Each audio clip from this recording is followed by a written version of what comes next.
Okay. Hello, second channel. Like I say, second channel, only people who see the early bits. I've just woke up from like a little nap, so I'm hoping the energy will come. Do this for about an hour. My sleeping schedule has been really bad lately because the UK is just so hot at the moment. I just can't sleep at night because my aircon is gone all funny, it just keeps leaking, and it's really loud as well. So, but yeah, I've still been on schedule for everything else. Funny, it just keeps leaking. Still making the videos. Glad to see people be enjoying this week's ones. Both of them done very well, which I'm happy about. So let's wait until Friday's one does badly, and then I can be all like upset. I can be all upset for the weekend.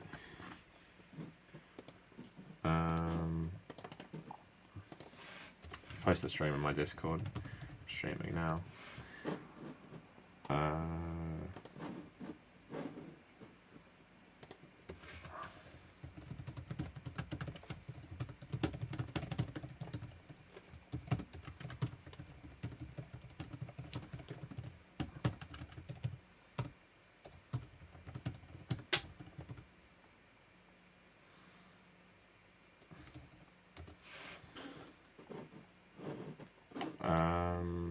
Alright, one second, I should post this on Twitter. Sorry, I'm not talking. It's all zoomed in on my screen, like it is on the other one. Streaming about Kojima. I'll probably repeat this later, but happy birthday, Deckard's child from Blade Runner 2049. It's her birthday today. June 10th, 2021. The date that Ryan Gosling's character thinks he's born as well, but he isn't. So I'm just on my Discord, just posting it. Alright, awesome. I have the best beard ever. My beard's really bad at the moment because I said just before people joined in, like, I just woke up from a nap, so it seems like very like all over the place. But thanks for the beard compliments. Let's just flip the chat to this screen. Alright, thoughts on Invincible? I haven't watched it, and I probably won't watch it. I've got too much to watch at the moment that I actually want to watch in terms of like I know I like, that I haven't got much time to just take a chance on something that I might not like. So, sorry if you expected me to talk about it or something. How late am I? Literally just started. Someone said, what? Yeah, okay. It's a bit of like a meme, like, a meme thing to get you guys in the chat, but like, he did actually start talking about 9/11 at E3, which is funny. But we'll get into all that.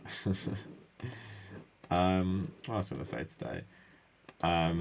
No, he's basically. I'm gonna show you why he said it. Basically, Metal Gear Solid 2 had a certain ending that had to change after 9/11, basically.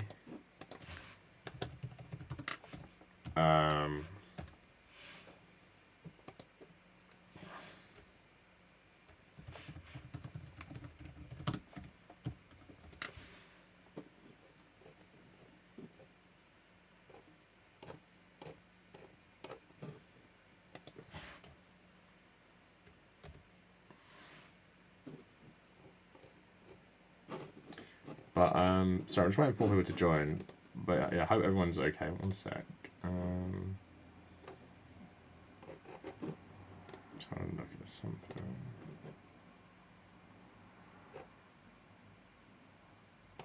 Alright, just checking something. Can't believe Kojima is political. Yeah, I wrote something like that. Keep politics out of my games. Kojima about 5 seconds ago. Well, Ko was getting to the message of my games like 9/11 did.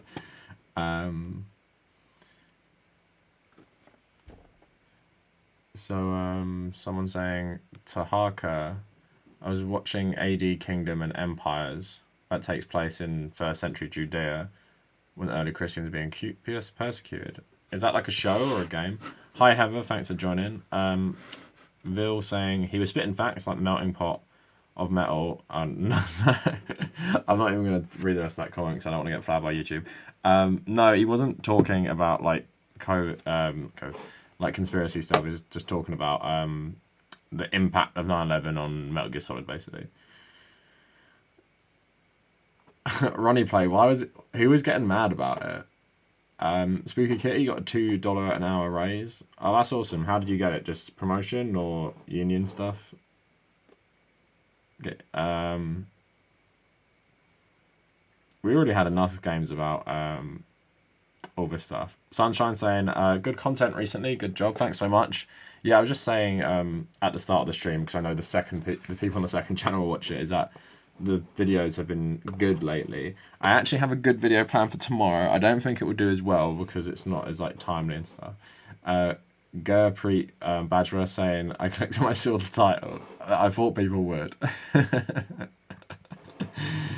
Have you thought of debunking anti-SJWs complaining about the Marvel shows that are woke? I mean, I kind of have done that. Maybe not specifically like titled Marvel shows. I didn't actually watch the Elden Ring trailer. I stopped watching the stream before it came out.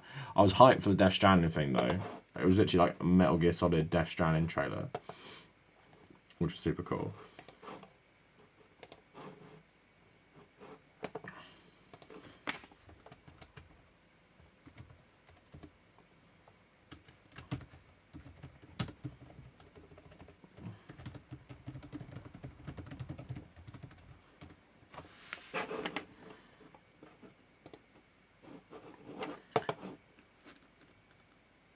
Is Elden Ring going to be like Dark Souls? I'd assume so, since it's the same people making it. The Iranian fascist video was awesome. Hardly ever heard about it. Yeah, that was a fun one to make. Didn't do like the best, but like very interesting topic. I hadn't really heard about it too much either, apart from Iranian fascist like messaging me afterwards. Wanting like this is the weird thing these guys do. They often message me asking me for like a debate, and I'm like, no.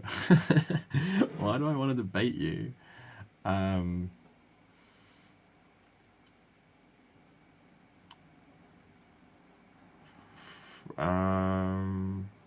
Mine a streamer and a Sonic fan. He was getting very angsty. Like, did he have a family who died in 9/11 or something? Like, or was he just getting mad because he doesn't like politics in games and stuff? Yeah, Superboy. I don't think like anyone is really accusing you of like, or accusing Muslims in general. Apart from at the time it did obviously, but like, I'm celebrating it. Thanks Heather. You like the recent one. You like Easy Allies. Oh yeah, yeah. Oh, are you just seeing that from me tweeting like Isla Hink? Is that what it was? Yeah, I love. I've been watching Easy Allies since it was game trailers. They're fairly good at interacting. Like I've spoken not properly, but to Isla Hink and Michael Huber, Carl Bossman a couple times. They're pretty good at replying. And Ben Moore is like can be like really hostile in the replies if he doesn't like get that you're joking at him or something. Would I go to Iran? I mean, I'd like to go to Iran, but I probably wouldn't, just for like, you know, what's going on with that lady and stuff. There's probably something I've said about Iran that they could find and like keep me there or some shit. I would like to go one day, but I probably won't ever go. Yeah, Heather, I was going to talk about the Mass Effect thing. Basically, in my intro, I cut this part out of the intro. In my intro, I said I was going to, but then I literally forgot to talk about it, even though I had like articles ready to like read off. I think because I normally plan my stuff in my notebook. I didn't actually like write down what I was going to say. But it ended up being for the good, like, you know, the better of the video, because it was still like 25 minutes long. That was me cutting down stuff. Okay, he wasn't American. All right, I'll wait for a couple more people, and then we'll get into the topic and why he said this, basically. But yeah, tomorrow's video, we'll talk about this while we wait a bit longer. just to get a couple more people in, because I don't want to, you know, you always get the people coming in being like, have I missed it or whatever, so I don't want to repeat myself 100 times.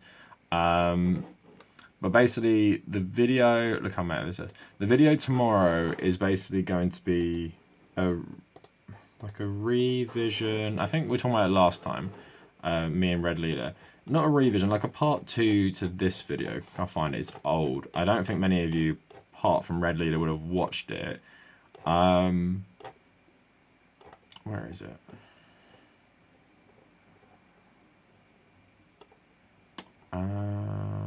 Sorry, one sec. It's here somewhere. It's old. It's probably like 2 years old now.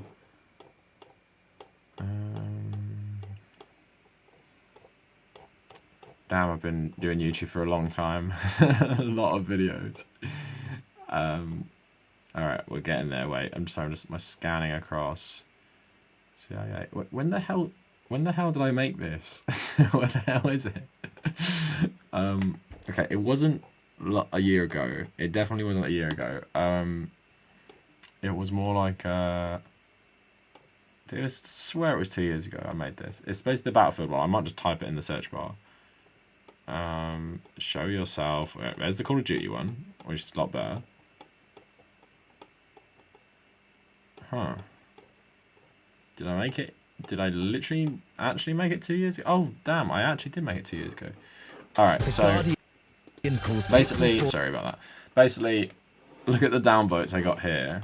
I'm going to reply to a lot of these comments. Fuck off, adverts. Alright, I'm going to reply to a lot of these comments, but basically there's a campaign in Battlefield 5 where you play as the Germans. And it's really like sanitized, like literally does not even talk about the Nazis or anything. And basically the way the story is told, you have this like unit. I'm gonna try and see if I can get a picture of them. You have this unit of soldiers, and there's like one new recruit, one like decorated veteran, and one like veteran who's like a bit, what's the word, jaded with the war. So at the end, this one guy sort of, you know, talks about being lied to, blah blah blah, and then this young one who's like more fanatical kills him. But overall, like most Germans you experience in the game, look, so it even has this little shit at the end. The spring of 1945 saw the German Reich push back to its former borders. Hungry citizens crippled reduction, industry of death, but no surrender. Literally, does not mention Hitler or the Nazis at all. And I said to Red Leader before, I didn't know about the clean Wehrmacht myth.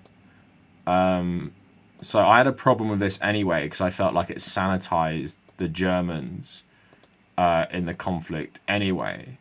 And I also think the place it takes place in, like literally Germany 1945, is such a ripe setting for really talking about this fanaticism to this ideology.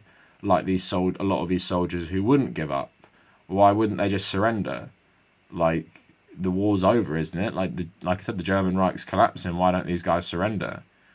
You know, the Germans surrendered in World War One. Why don't these guys surrender? And their own country's being totally destroyed by the Allies and stuff. And that's an interesting thing to dissect.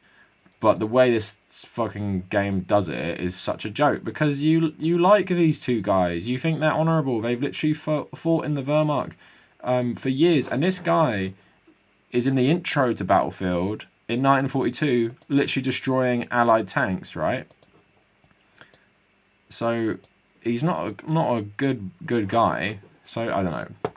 Very wasted opportunity. I don't know why it didn't delve more into like this ideological stuff. Anyway, I'll start talking about the Kojima thing. I'll read some more of the chat first.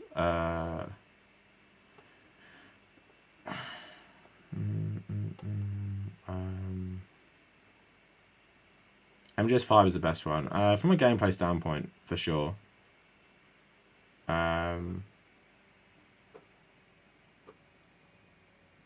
No,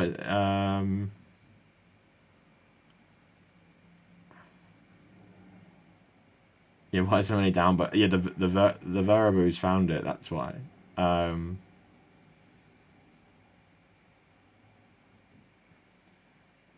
a miniseries. That sounds interesting. I've never heard of this.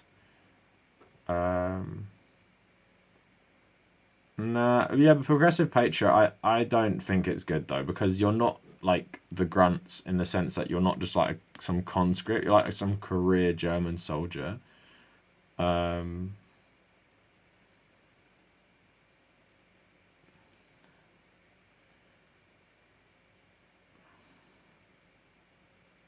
Let's plays. I played Death Stranding on stream once. I need to buy a capture card, to be honest, so I can play some PS5.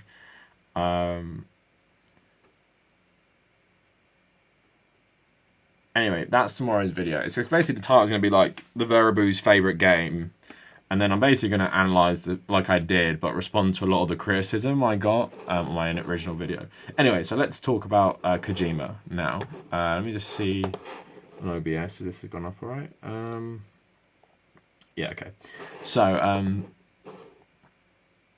right, I'll show you the reaction first. So if you type in Kojima 911, lots of reaction comes up. So for me, it's like, keep politics out of games. Gamers, Kojima about 5 seconds ago. This is on the Summer Games Fest. COVID is going to impact the message of my games that 9/11 did. Tamor Hussein saying, who had Kojima talking about 9/11 on their bingo card. Kojima really coming up the hype with 9/11. 10 minutes in and Kojima already talking about 9/11. And that was funny as well. Jeff was like, how you're doing? Kojima's like, it's absolutely fucked here, mate, talking about Japan currently.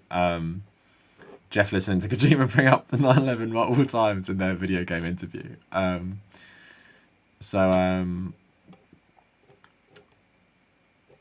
so there's another one. I joined today by my good friend Hideo Kojima. Welcome Hideo, and he's just like 9/11, 9/11, 9/11.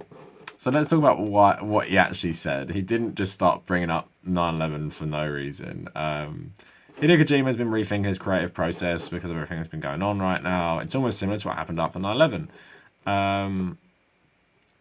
Metal Gear and Death Stranding creator Hideo Kojima likened the impact of the pandemic to the 9/11 attacks in a short interview.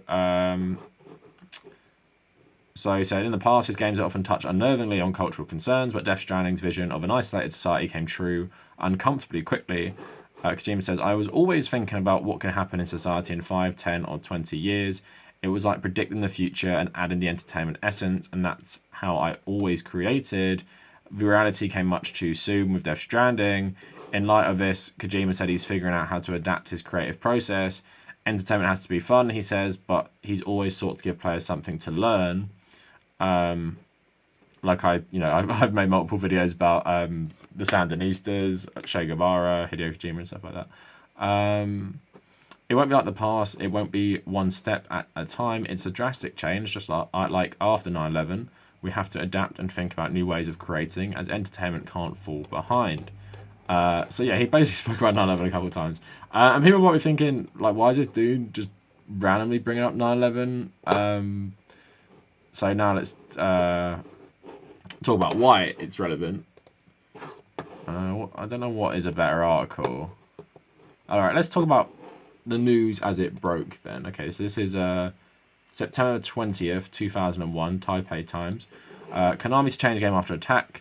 Konami Corp will remove depictions of the World Trade Center from an action-adventure game it plans to begin selling in the US in November because of the attacks.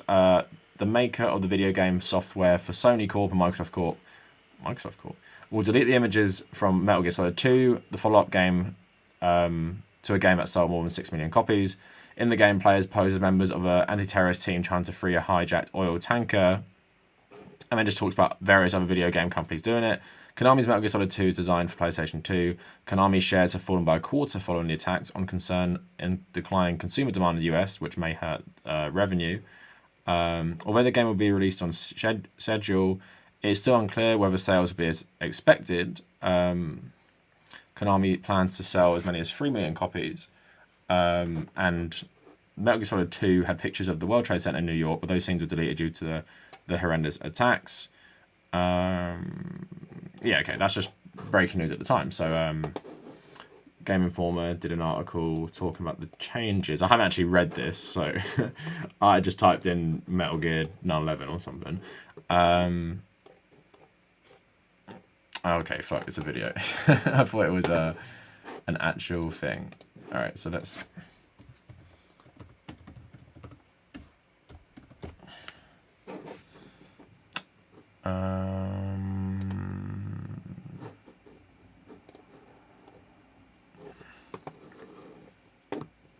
Right, so we know what was cut. I want to find just like an article about it though.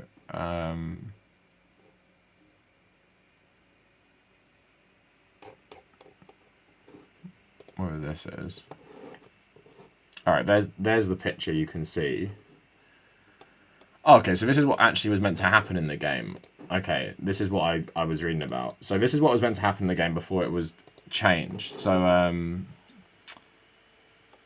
Arsenal Gear from Metal Gear knocks over the Statue of Liberty while roaring past Liberty Island and dumps the statue on the Ellis Island as it goes away.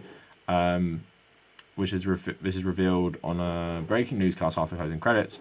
Arsenal continues north, landing on Battery Park, Castle Clinton, destroying the 28 battery cannons. The cannons end their tenure without firing a single shot. Then it moves past the George Gustav Hay Center and into Broadway, zips up Wall Street and past buildings lining Broadway, and turns to the New York Stock Exchange, scraping the building and tearing away the exchange and the flags. It serves as a reminder to Solidus' plan to detonate a nuke over Wall Street and wreak havoc with the New York Stock Exchange's computers. Is that in the game? I haven't played this in years. Like, is that part of his plan? As further reminders for the plan, Solidus shreds the flag with his sword. Arsenal Gear tears past the Stock Exchange, comes to halt face to face with Federal Hall. The impact sends Ryder and Solidus flying off Arsenal onto the roof of Federal Hall. Cut to the aerial view. Blah, blah. And then I guess the towers aren't there anymore, is what it was saying. Alright, anyway. In the original game, that doesn't actually happen in the game. I don't know how many of you play Metal Gear Solid 2, but the stuff that goes down at the end. So, okay, it shows New York after the destruction, and the Twin Towers are still there, but lots of other places are destroyed. And I think they just thought that was tasteless because of the attacks and stuff. But basically, what happens in the actual game is like Snake dives after Arsenal Gear, which is controlled by Ocelot, and then you just go off and fight like Solidus and stuff at the end. You're a fan of Easy Allies? Yeah, I love Easy Allies. Is probably the YouTube channel I watch most actually. Any hardcore Kojima stands in the chat? Me. Here's some money. Watch Bo Burnham's new Netflix special. You'll love it. Thanks so much, Boo Kitty. $5. Loads of people have been telling me to watch it. I've never really watched anything Bo Burnham. I really hate his name. I hate saying his name. I don't know why. Kojima's projecting future events. Yeah, he always seems to.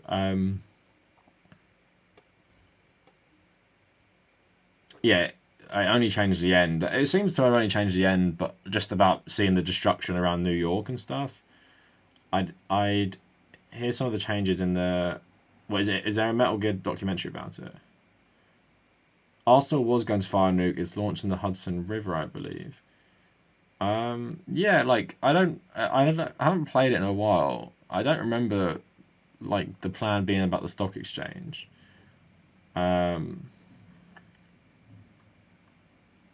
Pasta boos. I've never heard them referred to pasta boos. Yeah, I don't know enough about Mussolini, I don't think, to make like a massive video on it, but the pasta boos is an interesting one. Anyway, the Death Stranding trailer was so wild that it literally like was Metal Gear Solid, essentially, but changed a tiny bit, like, you know, more like even the music sounded just like Metal Gear Solid. Like, it was pretty crazy. I'm trying to get something I want to talk about. We'll do this next. But yeah, it is like pretty crazy how much it tried to be like Metal Gear Solid. Now, I want to talk about something else as well today. So sorry if you're here for Kojima. If you come later, please just check out the archive stream.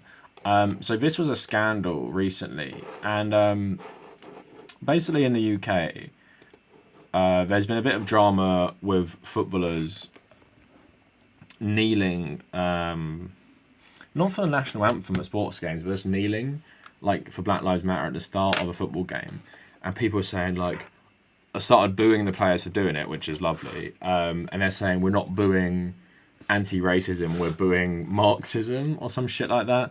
I'll talk about that a bit later, about like Marxism is usually just a cover for racism for a lot of people, but then I said like somewhere like, on Reddit, I was arguing with some like football fans, I was saying they should actually kneel for the national anthem because the monarchy is like institutionally racist and it built its wealth on the slave trade. Like I forgot what king it was. I don't know if it was James I or like the second, but like one of the kings like just had so much money invested in these companies that did the slave trade and stuff. So it's really not surprising. So this came out the other day, like a week ago. So Buckingham Palace banned ethnic minorities from office roles, papers reveal. Exclusive documents also shed light on the Queen's ongoing exemption from race and sex discrimination laws. The Queen's courtiers banned coloured immigrants or foreigners from serving in clerical roles in that royal household until at least the late 1960s, according to the newly discovered documents that will reignite the debate over the British royal family and race. The documents also shed light on how Buckingham Palace negotiated controversial clauses that remain in place to this day, exempting the Queen and her household from laws that prevent race and sex discrimination.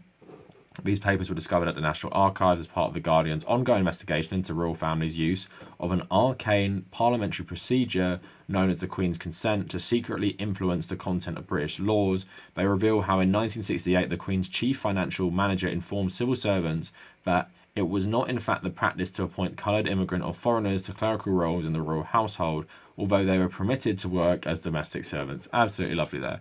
It's unclear when the practice ended. Buckingham Palace refused to answer questions about the ban and when it was revoked. It said its records showed people from ethnic minority backgrounds being employed in the 1990s. It added that before that decade, it did not keep records on the racial background of employees. That's very convenient. So exemptions from the law. In the 1960s, government ministers sought to introduce laws that would make it illegal to refuse to employ an individual on the grounds of their race or ethnicity. This is back under a Labour government, of course, wouldn't be under a Tory government. The Queen has remained personally exempt from those laws for more than 4 decades. The exemption has made it impossible for women or people from ethnic minorities working for a household to complain to the courts if they believe they have been discriminated against. That is massively wild, like something I literally just find out right now from reading this.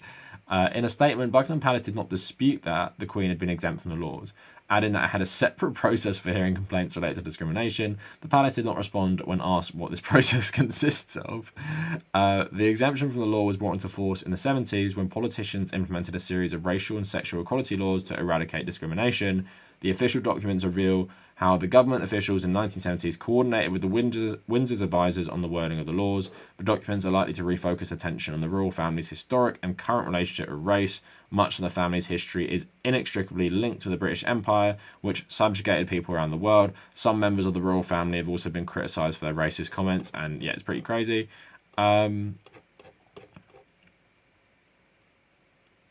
So I'll finish on this bit. Not the practice to appoint coloured immigrants. In February 1968, a Home Office civil servant summarised the progress of discussions of Lord Tryon, the keeper of the Privy Purse, who was responsible for managing the Queen's finances and other courtiers. Tryon wrote he had informed Buckingham Palace was prepared to comply with the new equality laws, but only if it enjoyed similar exemptions to those provided to the diplomatic service, which could reject job applications for people who had been residents in the UK for less than 5 years. According to Wheeler, Tryon considered the staff in the Queen's household to fall into these 3 types of roles: senior posts, which were not filled by advertising or by any overt system of appointment, and which would be presumably be accepted outside the scope of the bill, clerical and other office posts, blah, blah, blah. But they were particularly concerned that if the proposed legislation applied to the Queen's household, it would for the first time make it legally possible to criticise the household. Many people do so already, but this has to be accepted and is on a different footing from statutory provision. So, basically what these documents have revealed, long and short of it, is that the Queen and Buckingham Palace staff essentially can't sue the Queen for racial discrimination. And that's why I want to tie it back to the football stuff, because so this is an institution that is like historically racist and stuff. It's something that, you know, is both founded on exploiting poor working class people in Britain and also exploiting people from all around the world. And the main thing, like what I was talking about with the football stuff, is if we're going to protest racism in a football context, kneel for the national anthem. Like Colin Kaepernick's obviously, you know, he started this kneeling thing by kneeling for the American anthem. The British anthem is literally like God save the Queen, talking about the monarchy and the God, you know, the Christian God. And it's cementing this belief that the Queen is literally chosen by God to rule over all of us. And it's also, you know, praising an institution that has shown itself time and again to be extremely, extremely racist. And that is so apparent with the Meghan Markle stuff right now. Now, I wish some players would actually do it. I doubt any would ever do it because they don't want to be political. That's one of the bad things about athletes in the UK, I'd say. Like, they don't actually want to be explicitly political, like someone like Colin Kaepernick or sometimes NBA players and American football players and stuff. And it's very frustrating because I think in the UK, because of like the distance sometimes slavery has from society, and I think sometimes the slavery stuff is overwritten by like the Windrush generation and like the migrants who came here after World War II, rather than a society being built on slavery. And of course, the British Empire's money from slavery didn't really come from loads of slaves working in the UK. Of course, a lot did, but it came from those slaves working on British plantations in America, which eventually became its own country. And that slave economy was like instrumental to like, you know, the founding economy of America. But like, obviously, most of those settlers who owned those slaves were at one time or another British. So it's something in our like dialogue on race we don't really talk about. I think sometimes the black experience in Britain is kind of like overlooked a bit more compared to maybe like Indians or like Muslim populations, mainly I think because we've not only treated those populations very badly in Britain, but we've actually treated the countries of origin for a lot of these migrants or like second gen migrants or whatever, we've treated them like really, really badly. So if we're talking about India, we both had like Indian populations in the UK, but we're also, you know, at the same time treating India really badly. And that goes to the same with other countries like Arab countries and Middle Eastern countries and stuff like that. Yes, Tekafee for saying I would love Rashford to take a lead on something like that. Yeah, I'd love Rashford to kneel for the national anthem. If I was a footballer right now and I play thinking I'd kneel for the national anthem, but obviously like I'm extremely, extremely political. And it's something I fundamentally like super disagree with. How can we become an anti-racist society when we literally have this institution that no one can criticize properly and like we can't vote out, which built its wealth on exploitation of poor people and like slaves and, you know, people who we colonize and everything? It's very frustrating. And I feel like the good thing in America is like with like black people and black athletes, it's just it's refreshing, but it's also probably because it's more like about the core of what America is this slavery of African people. So it's refreshing that sometimes when they talk about this stuff, it's extremely scathing on America. And it's obviously the truth and stuff. But I feel like sometimes with athletes in the UK, it's actually very hard to articulate like where the racism actually comes from. So of course, like these black players grown up black in Britain will have experienced racism and they know what racism is. But with America, you can literally see in front of you the direct through line from plantations to like, you know, essentially slave prison labor, which of course is built on the war on drugs, which primarily targeted African people and people from other minority groups. So it's a very direct through line. And then you also have that weird element with the sports stuff where you have these rich white owners owning teams full of black players. And obviously, like, I don't know which was it, Kobe Bryant or maybe, I don't know if it was LeBron James who said it was like this or something. It's like some sort of like plantation mentality in terms of like the owners of these clubs. But yeah, in England, I don't think that's as easy sometimes, mainly because obviously like the slavery stuff seems to be all in America. But what's not really taught in the UK is it's not like an American thing. Like America didn't just like exist when slavery started in America. It's like they used to be owned by the British in America. So it's, you know, it's I get why it's a bit harder for people who aren't from the US.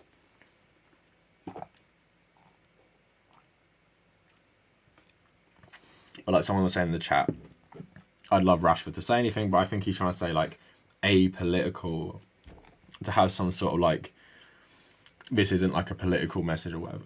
Hi Katie, thanks for joining. Appreciate you tuning in as usual. Long day at work, so glad to have a stream to listen to on the way home. That's good. How was work today? How was everyone's day actually? Reading some more comments. Fuck the Queen. Yep. Yeah, James, it's not 60 years ago because it still exists. Can't wait for Elden Ring. I'm happy everyone's excited about it. I never really like From Software games. The only one I like is Dark Souls 2.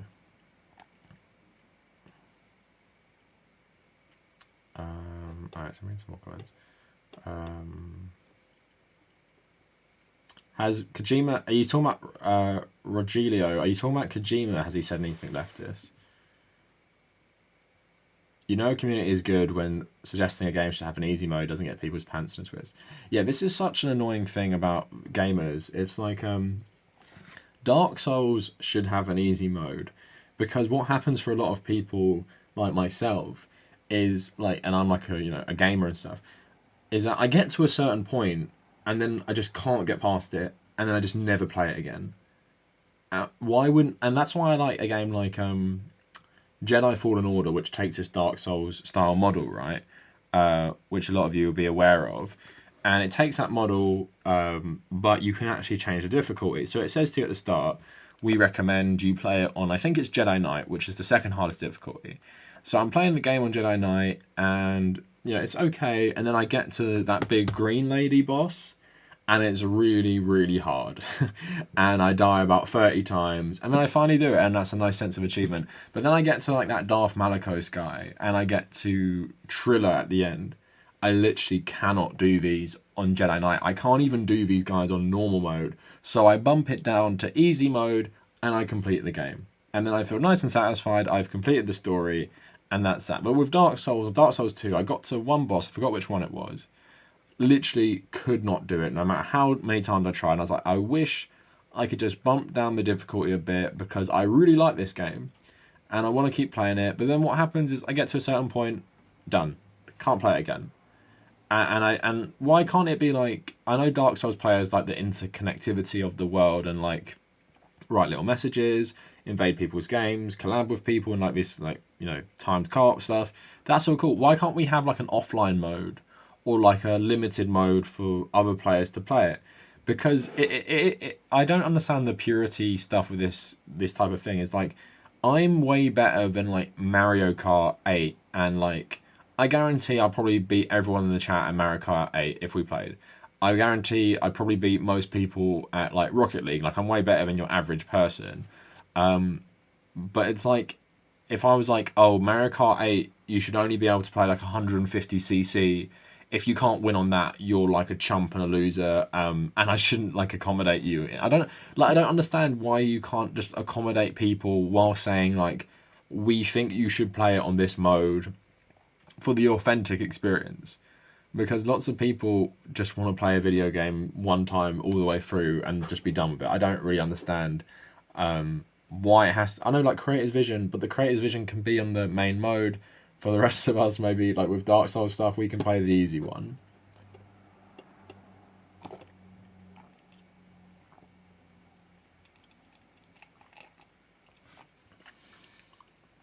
King Sarah saying, man, those games have great political messages. I like the way the story is told, but it is very, like, confusing as well. Get good, Cav. Oh, Amity, that bat. Yeah, that bat, I forgot, that's actually the first one I stuck it down on easy, because I was like, I cannot do this massive bat thing. That was so hard. Triller kicked my ass, but I somehow did it on normal. Yeah, you're better than me then.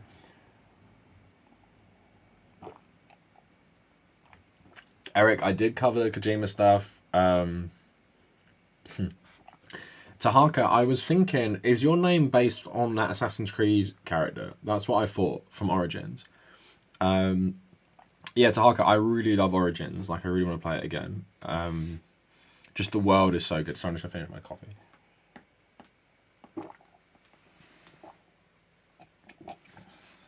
Yeah, the world on Origins is so good. Like, just like, I never really liked ancient history growing up, like ancient Egypt or Greece. But the good things about Assassin's Creed in those games is it made me really like them, just because of the representation of it. But Eric, yeah, basically Kojima, he was just talking about how this was like an event which really affected his work, and the current stuff going on in the world is going to affect his work going forward, basically.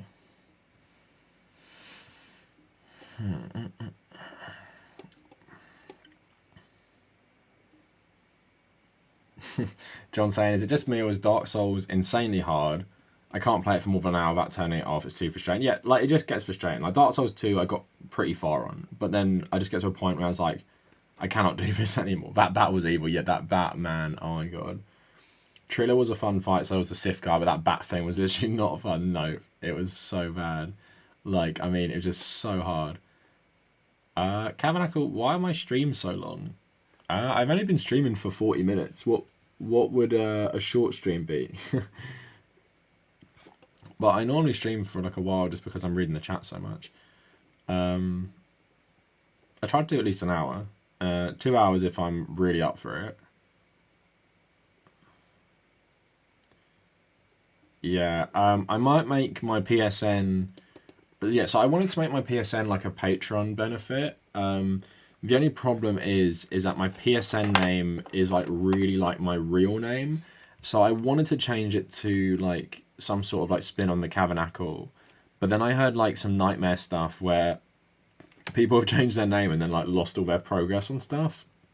But I have completed Assassin's Creed Valhalla and Cyberpunk. So I mean, I guess I don't really have anything there that I care so much about losing the data on. So I might just change it. I changed it on Call of Duty.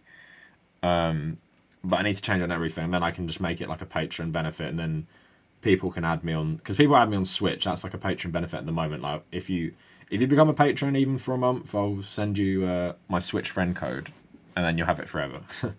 Probably will never play with you though. Because I barely even play the games at the moment. I've just been banging out The Last of Us for like the second time lately. I'm on day 3 now. Yeah, the final stuff in Fallen Order was scary. The final like half an hour was so good. The Battlefield trailer, yeah, that was pretty cool. I did enjoy that. The thing is, what I'll say, I'm like a massive Battlefield fan. Like, absolutely love Bad Company 2 and Battlefield 1 and Bad Company 2 Vietnam. Battlefield 5 was okay. The Japanese DLC was really good. The one thing I hated about Battlefield 4 and what I'm scared about Battlefield 2042 is that in these games, because of like the technology, it feels like you just die from any angle. Like, that's why it feels so frustrating. And every gun can shoot so far. And that's why I really like Battlefield 1, because the meta was like, the SMGs were so inaccurate at like medium range, you had to get in close with them. And even if it's like, well, I mean, obviously the game's not historically accurate, but it made like that class feel like, here is the benefits of it. You're like lethal at close range, and you also have some very good anti-tank capabilities. But then the sniper is very good at long range, but it has very limited capabilities outside of its gun. The medic is very good like at medium to long ranges, but doesn't have many good anti-tank things. And the medic is like a bit of a good all-rounder, like at medium range. But then with Battlefield 4 and 3 as well, it felt like with every class you could just get a gun which was so lethal at long range and short range as well, and it just gets really, really frustrating. So I felt like Battlefield 5 a bit as well, but when you mix in the technology of like drones, robots, wingsuits, jets, planes and stuff, it just, you know, I think it can get just very frustrating.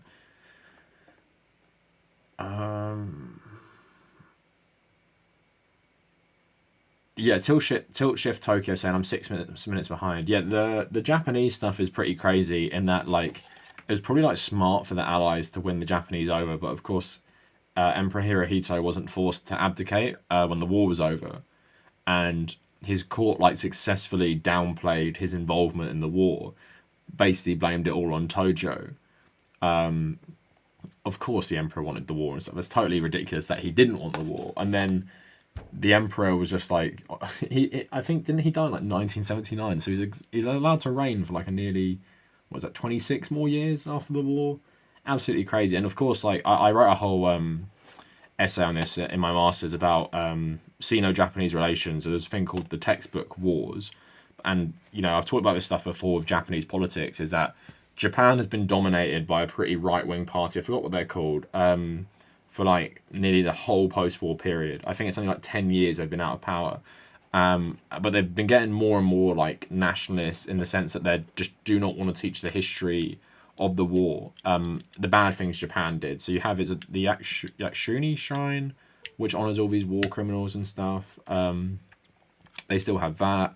And they don't want to talk about Nanking. They don't want to talk about like comfort women and all this stuff. It's still like a really sore point with Korea and China and stuff. But yeah, Japan is very bad. And Japan, like, Germany and Japan are like two good examples of like the parallels of what's really reconciling with your history does. Because obviously Germany have made like a very, even though, you know, neo-Nazis are still pretty rife in Germany, they've made like a very dedicated decision to try and stop this from ever happening again by really hammering home the history of like post-war Germany in terms of like post-World War I Germany and how the Nazis came about, where Japan have done the opposite, where they've essentially ignored it, but they've been allowed to ignore it because of geopolitics in the region, where because Chiang Kai-shek was like the stooge leader of China after the war, they obviously wanted China and Japan to get along as like their new allies, the Americans. But when Mao was in, they're like, well, Japan is our natural ally, we're not going to make it start, you know, telling people about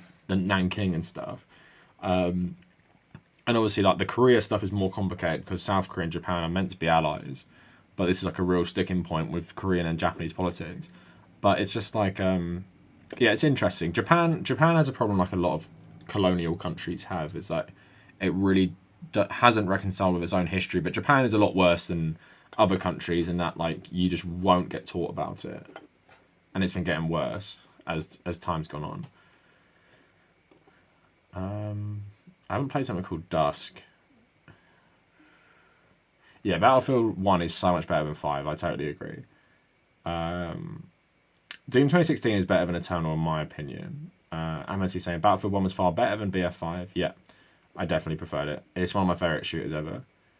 Reading some more stuff.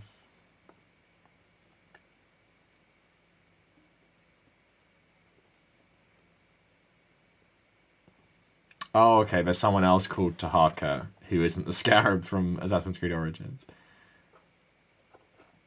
Yeah, Zeku, I stuck Doom Eternal down onto easy mode for the last level because it was just so hard, like the boss at the end. I'd rather have you on PS5 than Switch. I'll work out the Patreon stuff. Maybe I'll do it like a $5 tier Patreon thing. I just need to change my username on Sony things. Because I don't want to give everyone my real name. I mean, I don't really care if people found out my real name, but like, it's just better if, as long as possible, just keeping it out of, you know. The thing is, it doesn't really matter because YouTube's my job at the moment, so it's not like you're gonna message my boss and start like, saying all this stuff. I guess I just don't want to find people to find my address, maybe.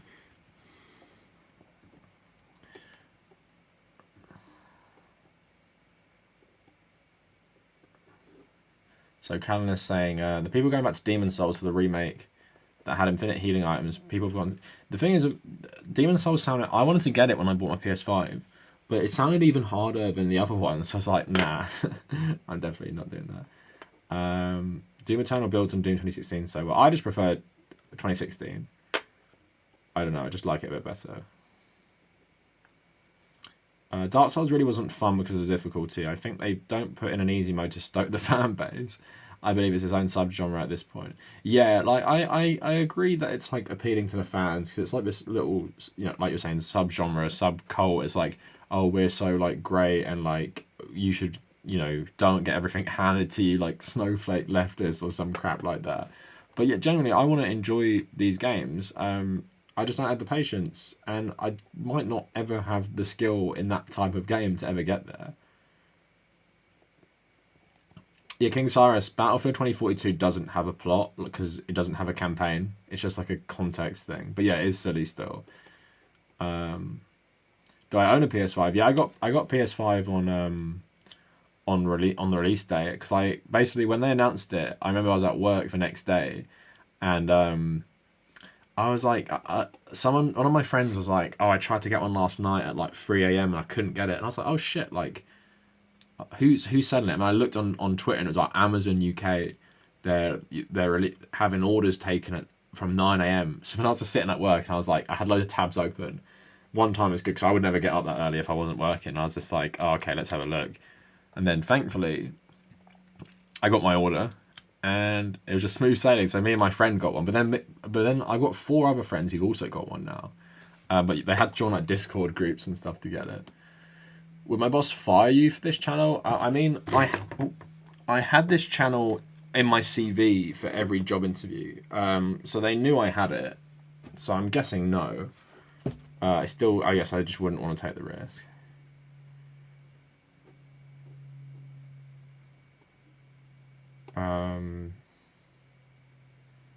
The Sims 4 had a Japan expansion, and there was a controversy. What was it about? I haven't heard of this before. Battlefront 2, yeah, Battlefront 2 sucks, man. No, it doesn't suck. I just like the Battlefront 1, the remake or the reboot. Like 2015 Battlefront is better than 2017, in my opinion. I just think like the Battlefield or Battlefront 2 is just so casual. Like it's even more casual than the other one. Like there's just no skill level because the way you can upgrade your soldier is just absolutely insane. It feels like you don't even have to try really, especially coming from like Battlefield. Yeah, what's the E3 schedule? Can anyone help me out? So I didn't even know this Summer Games Fest was like a legit stream thing. I just switched it on at the last moment because I saw Death Stranding training. I was like trending. I was like, shit, I gotta start watching this. My GF got me a PS5 for Christmas. Oh, awesome! Aren't you lucky? The only good thing was the PS5 came out on my actual birthday. So even though I had to work, I was working from home, which was good, but I had to work, and I was like, and I didn't really get any like good presents from anyone apart from myself. But I was like, yeah, I bought myself a PS5, so it was a good birthday. Oh, he died in 1989. Cleaned up with the media. Yeah, the Hideo stuff's pretty mad, to be honest. Hideo didn't pull a Hassan, did he? Yeah, I wrote that on Twitter. No, but he did. He didn't actually. What do you think about Elden Cockring? I don't know much about that. No, Elden Ring, it should be cool. I don't like Game of Thrones, and I don't really like Souls games, apart from Dark Souls 2, but I'm happy everyone's hyped. I don't really care about it, though. The highlights, Death Stranding Director's Cut, where they had a trailer that was basically like Metal Gear Solid. That was my highlight, just because I love both those things. Elden Ring got announced. A couple other things got shown off. A lot of it had been announced already. That's about it, really. What's a CV? CV is your job what do they call it? Do they not call it CVs in America? Just like what you hand in for a job, like your experience or your portfolio and stuff like that. Do people really not know what CV is? Yeah, okay. Amity, this is why Battlefront 2015 is better than 2017, is that Battlefront 2015 was designed to play in first person, and it was designed to play like a Battlefield game. So it's essentially like a Battlefield Light. It's not as complicated, it's not as hard, but it's meant to be played like Battlefield. Whereas Battlefront 2 is meant to be played like the old Battlefronts, where you play in third person, and the upgrades and everything just make it ridiculous. There is no skill involved at all. If you remember like the old little like sniper you could get in the original Battlefront 2015, there was like skill involved in that, and the abilities that you had weren't just like absolutely mental where you're like whipping out a chain gun every time you spawn and stuff, or having these heroes all around, like you have Darth Maul and General Grievous coming at you at once. It's just like there's just one hero at a time. So I feel like Battlefront, as like a Battlefield player, Battlefront the original in 2015 is so much better than Battlefront 2.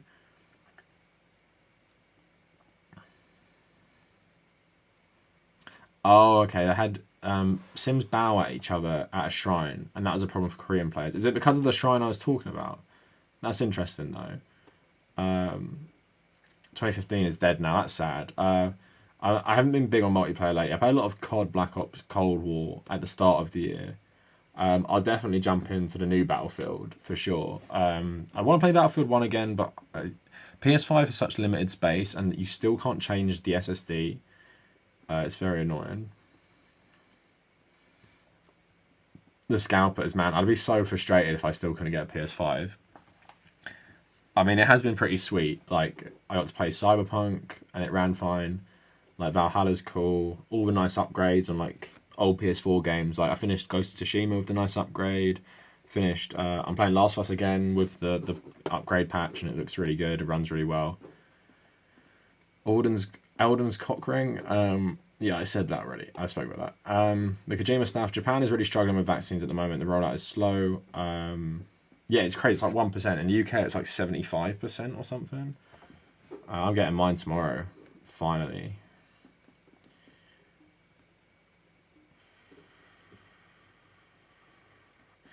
I'm hyped for Halo Infinite. Here's the thing, just because we're talking about video games, obviously this is more like a gaming stream today. Do people think there's like an absolutely like massive circle jerk around Games Pass and Phil Spencer? Like, I don't understand.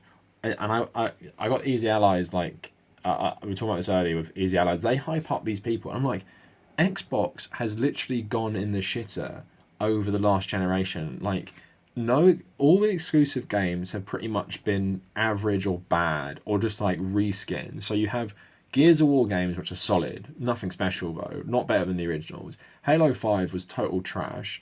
Then you have stuff like Quantum Break and Sunset Overdrive. No one really bought that because they didn't do that well, and Quantum Break weren't even good. And then you just have games like Forza, right? And people are like, oh, Phil Spencer is like amazing, blah blah blah. And I was like, I don't understand it. Like, where are the games?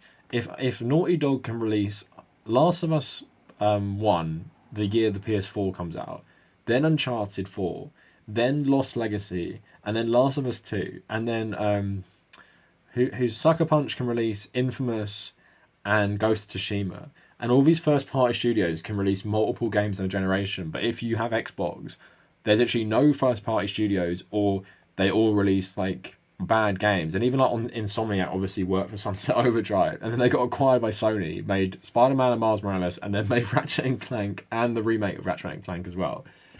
And so it's obviously good, like from a business perspective, that Microsoft bought Bethesda, but people were still thinking like this is going to be a game changer. Lots of Bethesda games lately have been pretty like below average. Like in terms of, I enjoyed Fallout 4. I wouldn't buy an Xbox for it. I like Fallout 76 was a joke. They've the Skyrim engine they've been using is just so outdated and backwards. So apart from like Doom and Wolfenstein, and we've just had Doom Eternal, the new one's not coming for like another 4 years. And new Wolfenstein, where they even go with it, I can't even imagine what that looks like. There probably will be a new one. But again, I'm not going to buy an Xbox for Wolfenstein, and I'd just play it on my computer. But in terms of Games Pass, in terms of like, I used Game Pass once. I started playing Metro, and then they took it off it. And I'm like, oh, okay, then when's that coming back? And then also Games Pass is, we just saw that whole scandal about like, isn't capitalism great in terms of like, Sony was saying they're going to take down the PlayStation 3 PSN store. And that is literally like one of the only places you can buy like Metal Gear Solid 4, for example. And the PS3 is actually the only console you can play Metal Gear Solid 4 on.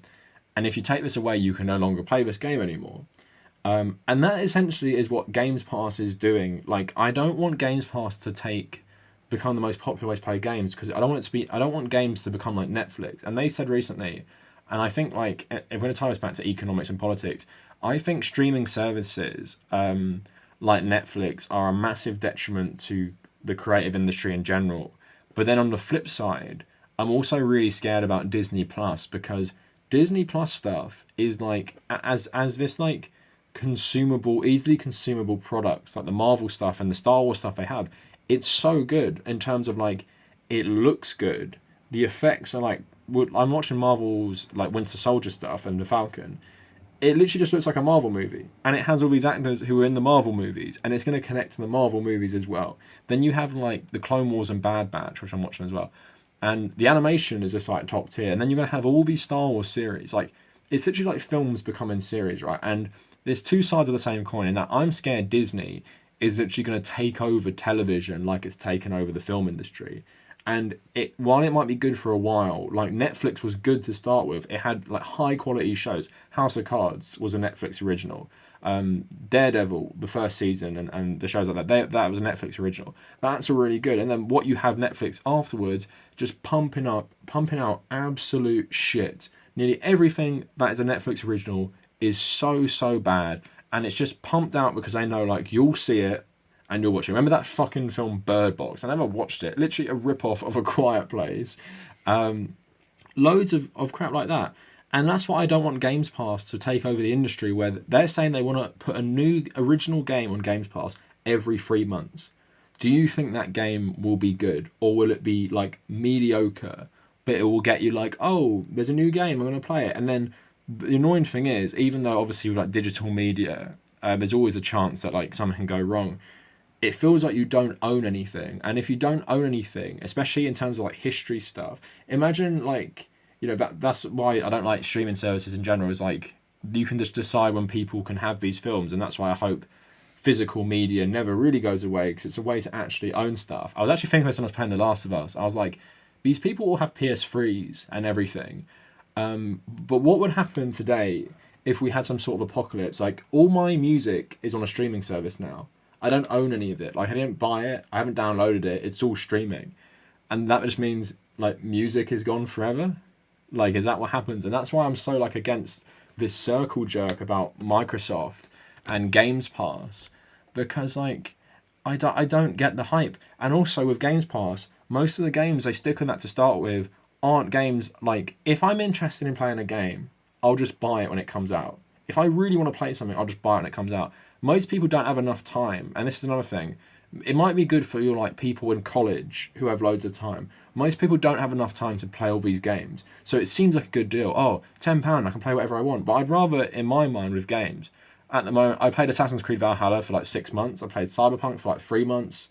I'm playing Last of Us. Obviously, I've got good value for money. My first playthrough was like 27 hours. I'm playing it again, but I own that, and I can just boot it up whenever I want. I've got the digital edition, to be fair, which probably isn't great, but like, it's on my hard drive and stuff, and I don't need an internet connection to play it. So anyway, yeah, I don't like this praising Microsoft for doing this stuff, and even like buying Bethesda, right? It's obviously a savvy move on their part. We'll see how good like the new Elder Scrolls and the new Starfield and everything is. Is it going to be worth, you know, buying an Xbox or buying a better computer to play these games on? But yeah, like, in terms of all this stuff, it just feels really bad. And Disney Plus, like, as good as it is right now, it really concerns me, just because of how much power Disney have in the entertainment world, whether that's like having massive shares in like ESPN, or having massive shares in, like, obviously buying outright Fox. So you can watch all seasons of The Simpsons on Disney Plus. That's something I've dreamed of since Netflix was even a thing. Where can I watch all seasons of Simpsons and Futurama? Give me that platform and I'll pay for it. And now it's on Disney Plus with like all the Marvel stuff. And in 5 years' time, Disney Plus's like roster is going to be absolutely mad. Like, the stuff they will have on that, the quality of it. And I'm not talking about it like from like a story point of view, right? I'm not talking about like, is the Mandalorian like a 10 out of 10 story wise? I'm talking about like the technical quality of this stuff is just so good, and the actors they have are so good. It's not like Netflix. Like, remember that, was it called like Project Power of like Jamie Foxx and Joseph Gordon-Levitt, like absolute crap film, and they're only selling it based on star power. It's not that. It's like, here is actually the actors from the shows you love, and here is Ewan McGregor playing Obi-Wan Kenobi. We even have Joel Edgerton back as Uncle Owen, who played Uncle Owen for like 5 minutes in Revenge of the Sith, and now he's back like this like big Hollywood actor just to play Uncle Owen. And here's Hayden Christensen back as well, just for whatever reason, just because we want to do that. And then you're gonna get your all these other shows. You're gonna get Mandalorian. You're gonna get like your Ahsoka spin-off.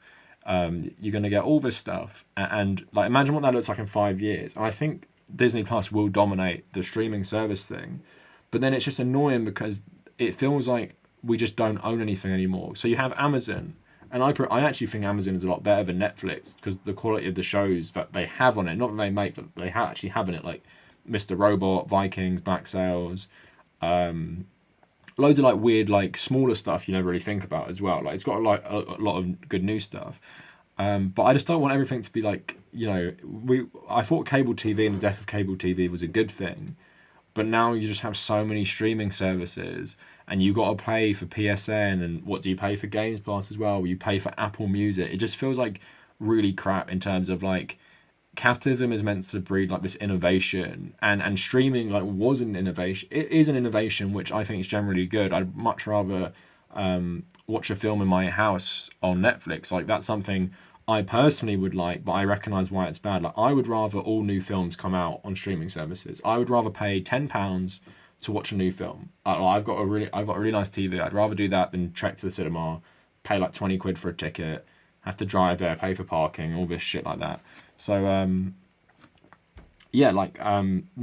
just wondering what other people think. Do you think there's like this crazy circle jerk for Phil Spencer and Games Pass, which is both unwarranted and ignores a lot of the issues of what making games like Netflix could actually bring? And I think games is a lot different because with Netflix, maybe you're watching 30 hours of film, not of like a TV show. You're watching 30 hours of Daredevil, but then you could just be watching 2 hours of a film, and one and done. You've watched the film, it's gone. But games are a lot different, right? Like you put so much more hours into video games, like especially ones that are highly replayable, like first-person shooters or multiplayer games, or even single-player games that are just very long, like Assassin's Creed or Last of Us or something like that. Sorry, my headphones aren't really working. Talking about streaming, I'm trying to stream music in my headphones and it's just not fucking working. Alright, I'm gonna read your comments now. Sorry about my rant about Games Pass. But let's have a look what people think. Alright, a lot of people have opinions, which is good. Alright, blah blah blah, let's go up. Resume. Oh, okay. Resume is just okay, CV is a resume, I think. The back, the bottom, yeah, that was cool. What are some of my favourite films, like Kojima? My favourite film is probably Blade Runner 2049 and the original Blade Runner. In terms of films I really love, I got a couple. I'm really a big fan of Terrence Malick, so I love The Thin Red Line, the World War II movie about Guadalcanal and the Solomon Islands. It has like loads of good crazy actors in it. There's apparently a 5-hour cut out there, and I really want to watch it. And then there's The New World, Colin Farrell and Christian Bale. It's like the Pocahontas story, but like a realistic version. Apparently there's a 5-hour cut of that out somewhere. So those are two of my favourite Terrence Malick films. Her by Spike Jonze, really love. Helps that like Arcade Fire did a soundtrack, one of my favourite bands. Think of other films I really like. I really like Chris Nolan films. I do like to a good degree. I wouldn't say they're my favourite, but I did see most of them in IMAX in the cinema, and I've never watched them again. Like I've never watched Interstellar or Dunkirk again because I saw them in IMAX, and I never wanted to like take away from that experience because I was like, when I watched this, it was an amazing experience. I I'm just gonna like keep that. Like I'm not gonna like ruin my memory of that film. So other films I really love though, like, I'm trying to think, like those are the films like I really like. I'm really if no one knows me in real life who's on the stream, but I'm very very particular with my taste in anything. Like I get very obsessed with specific things, but like I don't like. You're not gonna make me watch. Okay, here's a good example, right? Parasite could be the best film ever. I'm never gonna like that film. Like I can appreciate it's good, but I'm never. You're not gonna get me raving about Parasite. Like I watched Nomadland the other day with my girlfriend. Right, it was like a solid film. I'm never gonna really think about that much in the future. I don't like that film. I'm not gonna be like listening to the soundtrack or thinking about it. It was a solid movie.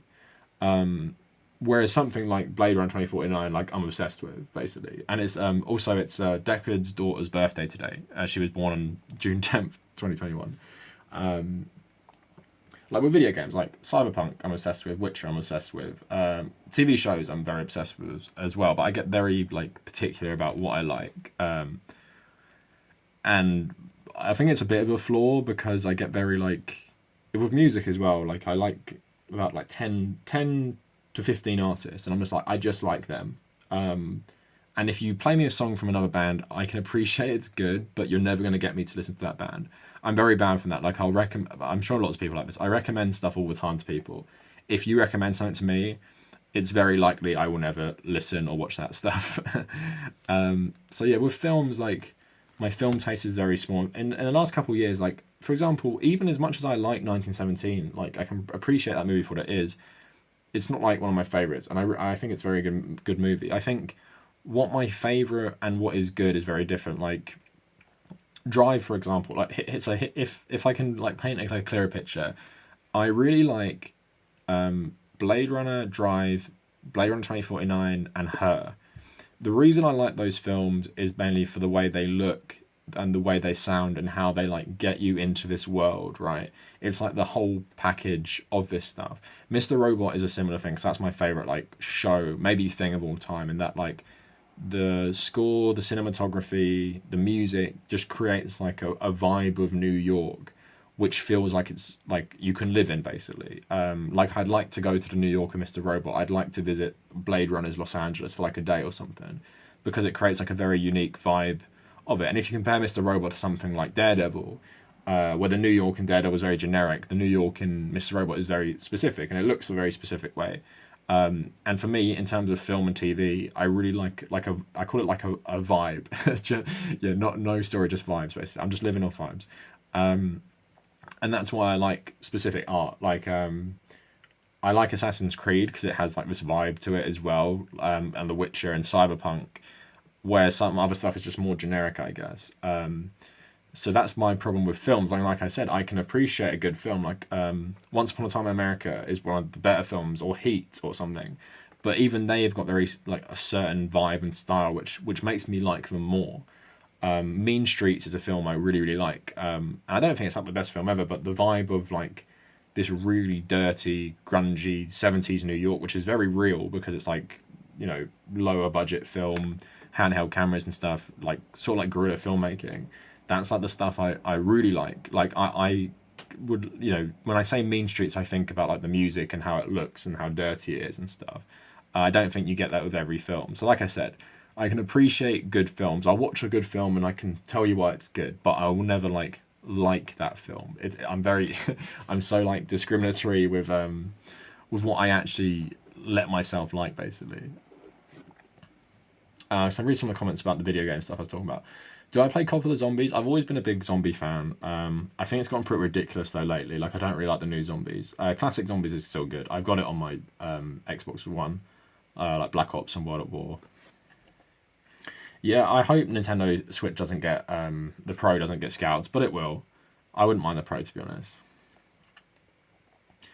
At Crime, I actually think Ghost of Tsushima is very overrated because it was seen as like an anti-Last of Us 2 vote at the Game of the Year stuff. I really like Ghost of Tsushima. I actually completed it like a month ago. The combat is like very, very good, and the art style is very good. But what I would say about Ghost of Tsushima is like compare it to Assassin's Creed. I think the world feels very empty, and the NPC cycles like don't help in that they're very static. I'd love a combination of Ghosts and Assassin's Creed in that like Ghosts gameplay is a lot better for the most part. So I'd love that combat in an Assassin's Creed game, for example. Halo 5 was terrible. Yeah, it's such a slap in the face. The story was fucking so stupid. I got a PC. I got a gaming PC when I upgraded from my desktop. I just don't use it. My hard drive's too small. Death Stranding's coming to Xbox. Is it actually? No, I don't. Wait, I'm looking up for this. No, I don't think it is. I don't really care though. Games Pass is pretty good. Yeah, Fallout 4 is fine, but it had massive shoes to fill. New Vegas is better. Yeah, I agree. I really like New Vegas. Fallout 4, the DLC was cool. That is it Far Harbor where you can like, and I like making your settlements. I played with that a lot. Yeah, King Cyrus saying Microsoft's more concerned about entertainment console and less a gaming console. It's a streaming service bullshit. Yeah, it kind of feels like that. I use Disney Plus for Simpsons and Futurama. Yeah, I pretty much use it as well.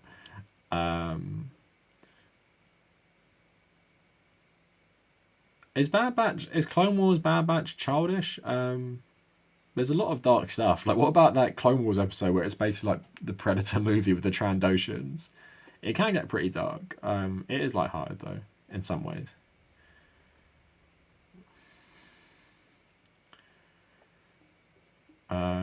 Michael Kelly say Games Pass is a rip-off. There's only so many games you can play on like films. Plus, you never own the games. Yeah, after spending hundreds of pounds in Games Pass. Yeah, exactly. That's that's how I feel as well.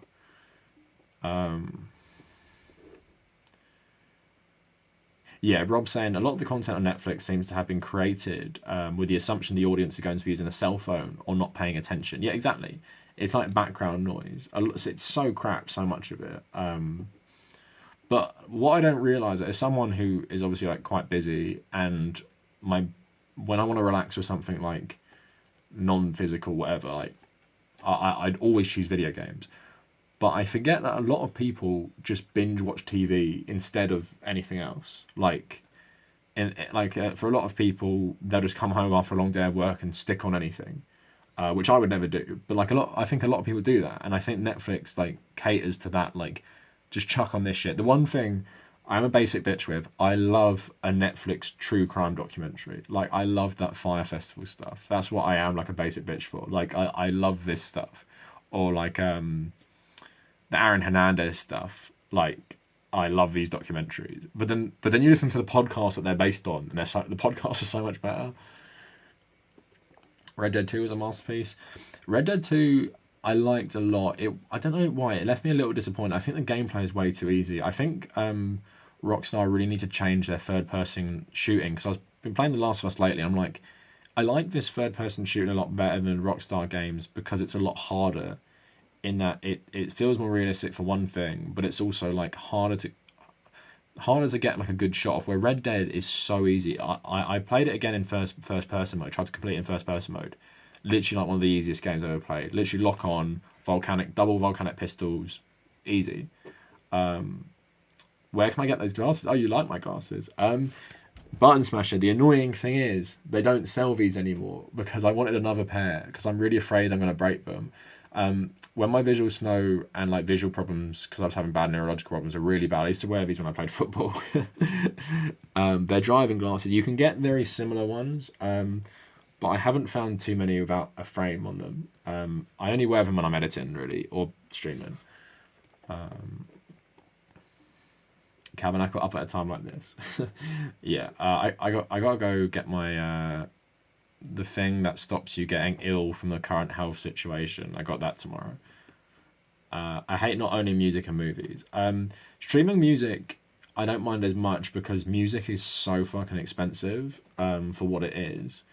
But movies is a bit annoying. Like, sometimes I just want to stick on Blade Runner, and like no streaming service has it. Or Netflix, I forgot what it is. I think Amazon compresses in a weird way where the voices are all way higher pitch, and you only will notice it if you've watched something multiple times. But I watched Blade Runner, I was like, why the fuck is Ryan Gosling's voice so high pitched? Yeah, Amity saying the quality of Disney Plus will stop over time once they've got the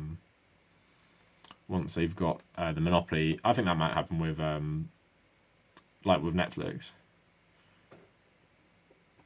The Cassian show, yeah, I'm hyped for that as well. Anything Star Wars. I'm just excited to see what they'll do with it all. Yeah, Kenobi, I'm super hyped for. Like, that's what I've always wanted. I'm sure, like, so many fans have wanted.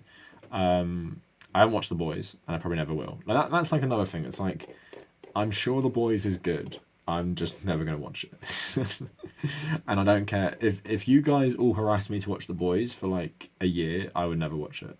That's how, like, I'm very, what's the word? Not ignorant. I'm very, not open to suggestions. Alright, so I'm reading more comments. Can't wait to buy Starfield 5 times over 10 years. Yeah, exactly. I wonder how many times they'll release it. Uncle Owen is a Chad. I guess all burnt, doesn't he? Amazon has SpongeBob. Early SpongeBob is so funny. Like, I'm so happy as someone who, like, obviously I'm not going to sit down and watch SpongeBob, but, like, as someone who grew up on early SpongeBob, I love that it's become such a meme. Like, Squidward is, like, such a good character. I haven't seen the circle joke. Alright. Amity saying Games Pass is already basically the Netflix of gaming. Half the games in there are just filler shit and less than 50. Yeah, exactly. It's the collabs with EA are interesting. Like, if Battlefield and FIFA come out on Games Pass day one, that is like very interesting in terms of a lot of casual people will be very attracted to that, because in the UK especially, I don't know if it's in the US, most people, especially boys who play games, just play COD and FIFA. Like, that's it. Nothing else.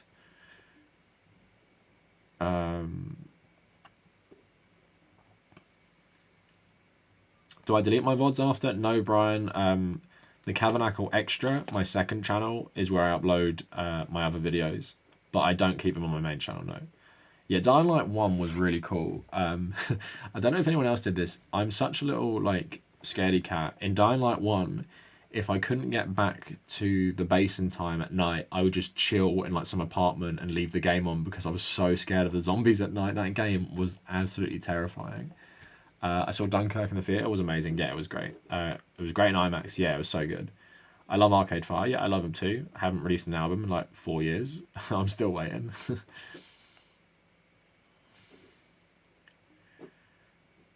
Rob, that sounds cool for the popcorn, although I wouldn't be bothered to actually go to go to the cinema. Hacksaw Ridge was fine. I saw that in the cinema. Very violent, but I didn't really like the acting in it. We had the same taste. Awesome. Neil Automata, yeah, I've heard a lot about it, but I haven't. Yeah, Jack, I absolutely love Lord of the Rings growing up. I've actually, like, thought of my own idea for a Lord of the Rings game that I love. Tell me if this sounds good, right? So I've been dreaming of, like, a Lord of the Rings Skyrim or Witcher style game. And I was thinking something would be really cool. I was thinking about playing The Witcher. I think it'd be really sick to play as, like, an Uruk-hai who, like, survived. And there's, like, maybe, like, a couple tribes of Uruk-hai who, like, work as mercenaries throughout the world. But, like, everyone fucking hates them. But then the reason I wanted the Uruk-hai to be, like, this playable race is that it'd be really interesting to talk about, like, the concepts of religion when their, like, god is, like, Saruman, like, he created them, and just, like, how they view him and stuff. I think that could be really cool, like, in terms of how Geralt is treated so shitty by society. I think it'd be cool to play as, like, these, like, Uruk-hai who, like, are, like, left sort of, like, abandoned after this, like, war and stuff.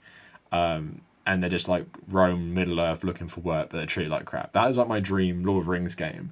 But just because I love the movies, I love the design of the Uruk-hai. Like, I love their swords with these, like, little pointy things. Like, they're very square, like, rectangular.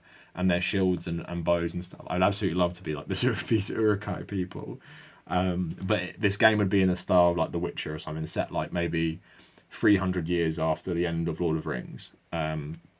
Maybe you play as an Uruk-hai who's that old or something. I don't know.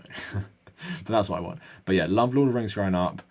Hobbit was decent enough. The first two, the third one was trash. But obviously not as good. Weird special effects. But Peter Jackson was brought in with like a really tight deadline. So what he did with those movies is like fine enough. Like seeing Legolas back in the second one was really cool. Like I fanboyed a bit.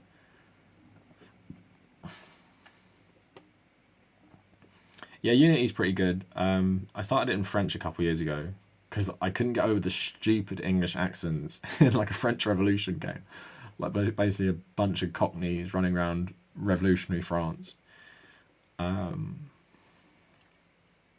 do I like Blade Runner so much? Well, I like the acting, but I like the world building, soundtrack. Obviously, I like the philosophical stuff. Just the way it looks, I love the bleakness of it. I'd love to go. I'd love to visit that world for like a day. The first one, of course, like is very like attractive looking with its like neon and everything. Obviously inspired by like Hong Kong, where I think Ridley Scott worked in the 60s. Also inspired by Bristol, where he grew up in like the 40s or something. Yeah, Spider-Man. I think Spider-Man the game is my favorite version of Spider-Man ever. Like I really like it.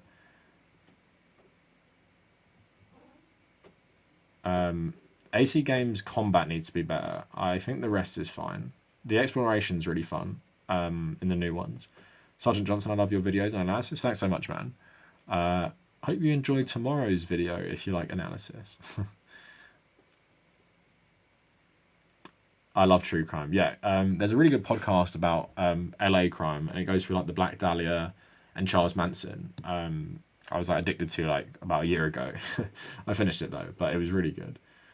Also, like Chasing Cosby and the Epstein stuff is really good. The Cosby stuff is shocking because I think the media have downplayed how awful he was. In my mind, he's like up there with Epstein. Cosby is such an awful person. Definitely check out Chasing Cosby, the podcast. It should be made into a Netflix doc probably sometime.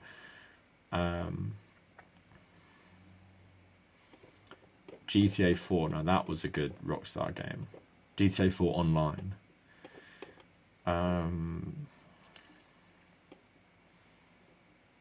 Yeah, Kenobi should be good. The Boys is for edgelords. Stubborn, that's what I'm looking for. It's 3:36 right now. Yeah, Akram, I'd like an AC set in India during like the 1700s. I'd love that. Or an AC game set in the 1600s in the New World in South America. Like players maybe like half native, half Spanish or something. Like Connor was like half English, half native. Something like that would be really cool. Yeah, but I'm not too sure. Where else I'd like it? Japan would be fine. Japan or China, I'd be up for as well.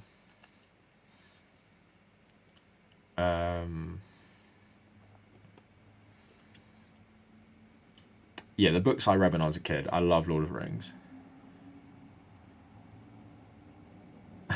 Naz, if you guys are the same age as me, like 25-ish, were you absolutely terrified of both the Dementors and the Nazgul at the same time as a kid? Like, they literally terrified me. I don't know which was worse. Blade Runner, I could sleep to Blade Runner. Love is a good character, actually. Love and Kate. I love the Joy, actually. Is it Joy? Joy's the AI? Napoleon speaking of the posh accent, yeah. Katie, thanks so much for the donation. Gotta go sleep. But if you haven't seen LA Confidential, LA Confidential is a good movie. I have seen that. And Katie, the weird thing is, there's a game called LA Noire, which is like, they were trying to, I remember I went to the midnight launch of LA Noire, and they were giving you a copy of LA Confidential at the same time. I didn't watch LA Confidential until like a year ago. The game is literally like not even subtle about how much it is basically like LA Confidential. But no, it's a really good movie. I really like that movie. Thanks so much for the donation. I always appreciate it. And thanks so much to the other people who donated as well. You guys are way too kind.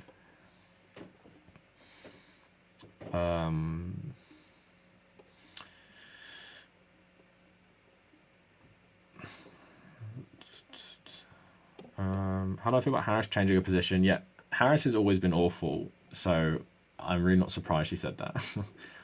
Tahaka, in the Dublin DLC for Assassin's Creed, there are like some references to like Russia, Cordoba in Spain, and the Byzantine Empire and stuff. So any of those would be cool as well.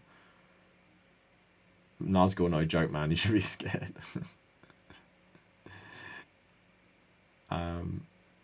Yeah, people had no idea what he's talking about. It was weird. I did talk about Kojima. If people just join, because I'm getting to the end of the stream now, the Kavernacle Extra is my second channel where I upload the streams. So if you missed them, go there afterwards.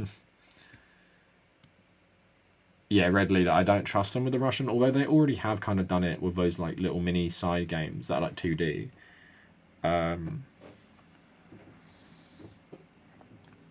What was I gonna say? But yeah, I'm up for anything with Assassin's Creed. Like I trust. Apparently, Jason Schreier said the new one is going to be bigger than Valhalla, which I can't even imagine. Apparently, there was going to be another one this year called AC Kingdom, and it was going to be set in the Third Crusade, like the first one.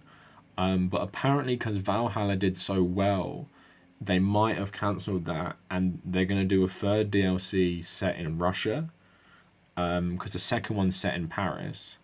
I don't know how true that is. Or someone else said they might do the Kingdom one as like a Far Cry New Dawn type side game or something, because the new Assassin's Creed doesn't come out to the end of next year. But honestly, at this point, I'm just hyped. I think so. It's had 3 games in the new engine, so I'm guessing maybe the new one will be in a new engine, because you have like the Unity Syndicate engine, and then you have the Assassin's Creed to Assassin's Creed 3 to Rogue engine, and then you have obviously the RPG engine. So I'm in the Dublin DLC you can get Byzantine armor, Russian armor, Egyptian armor, and Muslim Spanish armor. So it has reference to all those different things. Yeah, the mythological stuff is cool. I think it was done a lot better in Odyssey and Origins than it was in Valhalla. But I like it all, really. China Three Kingdoms, yeah, I wouldn't mind that. I love Dynasty Warriors, so... Here's a game I want bad. I want Dynasty Warriors Star Wars in the animated style of the Clone Wars. Can I get that, please? With 2 separate campaigns, one with Rebels, one with the clones. That's what I'd absolutely love. All right, I'll take a couple more questions. Get your questions in now. I'll do this for 5 more minutes, and then I'm going to go off. I got to get up for the thing that makes you immune tomorrow. But yeah, tomorrow's video, like I explained to people, it'd probably be on that clean Wehrmacht stuff, about the Battlefield 5 campaign, I think. Let's see how that does, though. And then we'll maybe...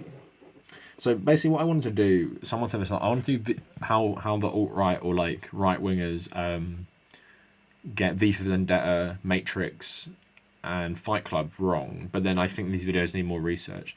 What do I do for work? At the moment, YouTube's my job, which is pretty cool, in that I actually make more money now, but the thing is, the YouTube income fluctuates.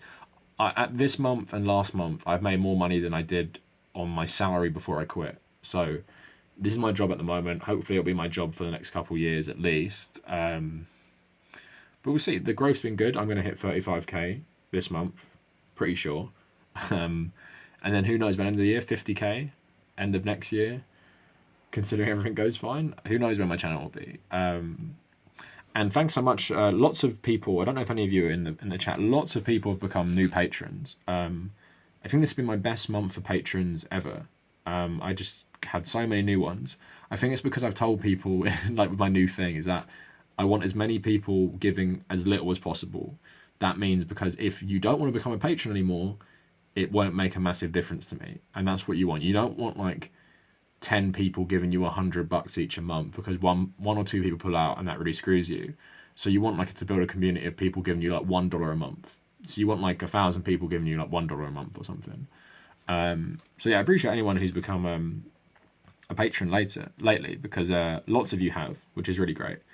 So we'll see where this goes. Like I've had that really shitty copyright strike thing last week, and that's really pissed me off. YouTube is very fragile as a source of income. Obviously, I was permanently demonetized as well for no reason. But let's hope the issues are behind us. I'm going to change my content a bit. I'm going to stop playing other channels' YouTube videos. I'm going to probably focus on these people tweeting instead, which is bad because I do like playing people's videos, but it just opens you up to being copyright striked, which I just can't afford right now. Most people don't really care if I put it in or don't. I know people do like it. I do love that Zack Snyder clip on Geeks and Gamers live stream, can't lie. I do want to put that in every video. Button Smasher, that's what I like to hear. Need you to stay full time on YouTube. Yeah, thanks for saying that. And that is what I want to do. Like, there's other things I want to do. Like, I'm writing my book at the moment. I'm trying to write more articles about games and stuff. Some of you might have read my my Blade Runner stuff I wrote last week, or my Assassin's Creed review, or my Last of Us stuff. Just get back into writing a bit more, and hopefully make some video essays. Like I got to get on that Last of Us Israel-Palestine video, but I'm playing Last of Us again to make sure I don't miss anything.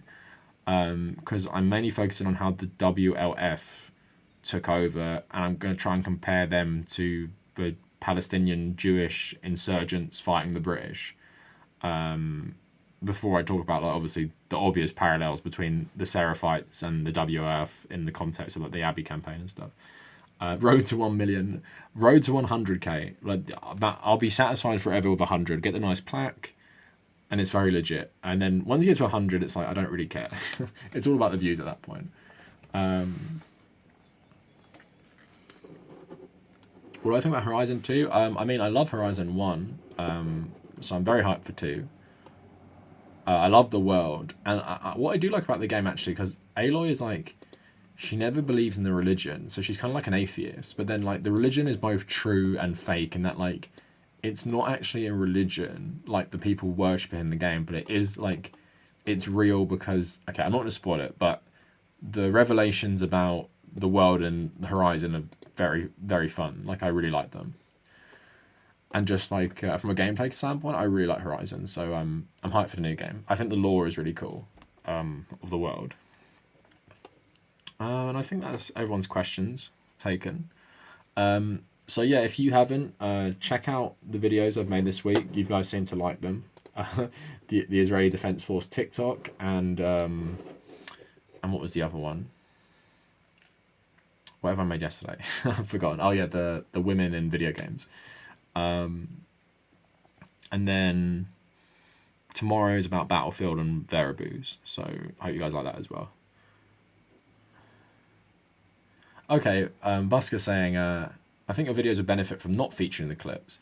Yeah, that's fair enough. I mean, sometimes you have to, because my videos are literally talking about, like, as a response. But yeah, like, I'm going to try and do it a bit less. I do like doing it, but I just don't want to risk it, really.